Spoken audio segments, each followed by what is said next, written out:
Hey guys, welcome back to my front porch.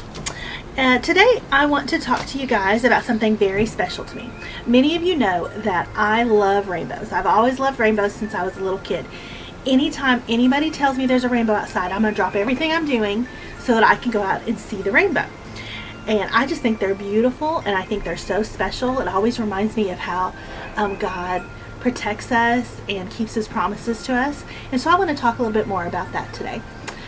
My friend Shelley knew that I love rainbows, and so last week when I was having kind of a tough time, she sent me some pictures of rainbows to cheer me up. You may know that some people these last few weeks have been putting rainbows in their windows and things like that to show a symbol of hope to everybody. And so I wanted to talk to you some more about what the rainbow really means, because some people don't, even though they put those rainbows in their windows, they don't realize how special the rainbow is. So we're going to talk about how special the rainbow is. And we're going to talk about the very first rainbow. And first I want to ask you a couple of questions. Have you ever made a promise that you would do something, but you didn't do it? And then, has anybody ever made a promise to you and then broken it? There's one kind of promise that we know will never be broken, and those are the promises of God. So our Bible lesson today is about a promise that God made to a man named Noah. I'm sure you know the story. God sent a big flood, and he sent it to destroy the earth because the people had become so wicked and so evil. And so he destroyed everything with this flood, everything he created except for 2 of each kind of animal and bird, and then Noah and his family.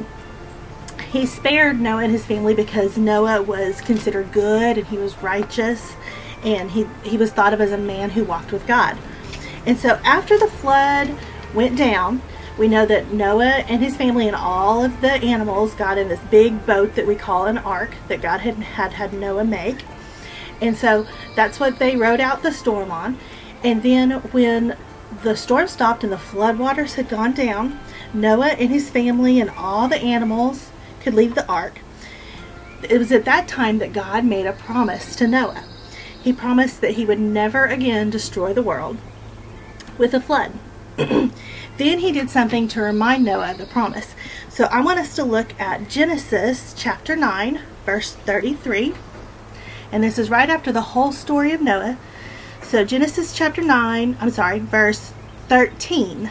Genesis 9:13 says, I have set my rainbow in the clouds, and it will be the sign of the covenant. Covenant's just another word for kind of like a promise. So let's say it will be a sign of the promise between me and the earth, meaning all the people who live on the earth. So this is, God is saying, I'm going to put this rainbow in the sky, and it's going to be a promise between me and all of my people. And so this was the very first rainbow, and we can look at it as a symbol of God's promise to us. All right, so I want you to think about when you've seen a rainbow, okay? What does it come after? A rainbow always comes after a storm, right? So my family has been going through a bit of a storm lately. It seems that bad things just keep happening to us. And it would be really easy for us to kind of get down and feel sorry for ourselves and have a little pity party and wonder why God was letting all these things happen to us. But instead, we have chosen to look for our rainbow at the end of all of this. We try to figure out how God is working in all of these situations that we're finding ourselves in. And we want to see, and we want others to know how God has protected us through the storms that we're going through.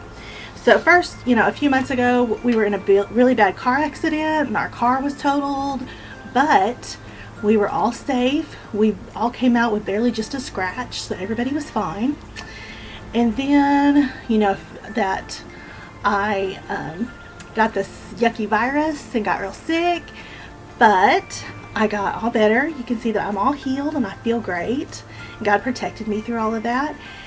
And then last week, a tree fell into our house, and we could get really frustrated and say, why is this still happening to me? But we have to look at it and say, you know what? God protected us. Yeah, that tree fell, but nobody was hurt. It was just stuff, and we can have stuff fixed, right? And so even though these things that are happening are frustrating, we can look at it and say, look how God has protected us and how he has taken care of us through all these bad things.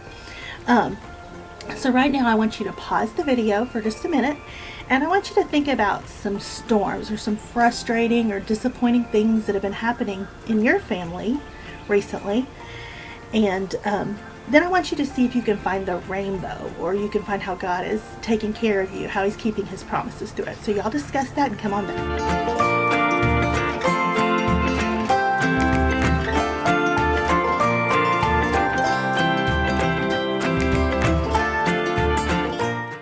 Alright, sometimes it takes a little longer to find the rainbow after the storm. Sometimes it doesn't come right away, and sometimes it's a little harder to see. And some of you, as you talked with your family, you might not have found the rainbow yet. Maybe your storm hasn't come to an end yet. But trust me, God is always there, and it's going to come. Sometimes we think that if we trust God and we're living like we should and we're doing the right thing, then good things are going to happen to us and bad things won't happen to us. But that's not what God says, and that's not what we're promised. We're promised that he'll take care of us in those hard times, but he does not promise that hard times won't come. In fact, he says that hard times are going to come. Because we live in a world that has sin in it, the world is not perfect, and so bad things are going to happen.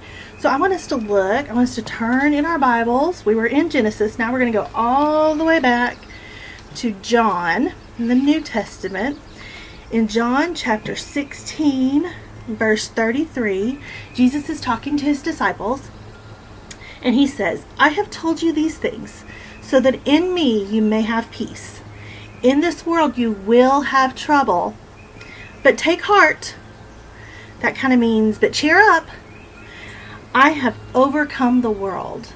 Okay, so we can, even though we know there's going to be trouble, we can have cheer because we know that Jesus has conquered everything. We learned that last week, didn't he? I mean, what's the worst thing that can happen? Death. And Jesus overcame that, so he can overcome anything, right? So even when we're frustrated and we can't quite see the end of the storm and we haven't gotten to see the rainbow yet, we can still continue to look for it and be cheerful because we know God is in control. So I told you a little bit earlier that people are putting rainbows in their windows all over the place. And so I am going to challenge you guys, if you haven't already, to take part in this. And so we're going to put rainbows in our windows, but we're going to really know the real symbolism of what the rainbow really means when we put it up. So it's going to be even more special on our windows, okay? And so you can use crayons or markers or tissue paper or whatever you have around the house to make rainbows to stick in your windows. My family actually painted a rainbow right on the front door, and so I'm going to show you that in just a minute. But I would love to see your rainbows once you get them done. If you want to snap a picture and send it to me, I'd love to see it. And I also want you guys to know that I've been really praying for all of you kids and your families during this time, and I miss you guys, and I really want to hear from you. And so if you have something that you want to tell me, or if you have something that you want me to pray for you about, I would love to hear from you. You can have your parents, or you can email me at Shelley, that's Shelley with an E-Y, at northhighlandsbaptist.com. And you can send pictures there, or you can send messages there, or whatever you want to do. I'd love to see them, or you can post them on Facebook, however you want to get a hold of me. And I really look forward to the day that I get to see your sweet faces again. I love you all, and I miss you, and I hope you have a great week. Bye.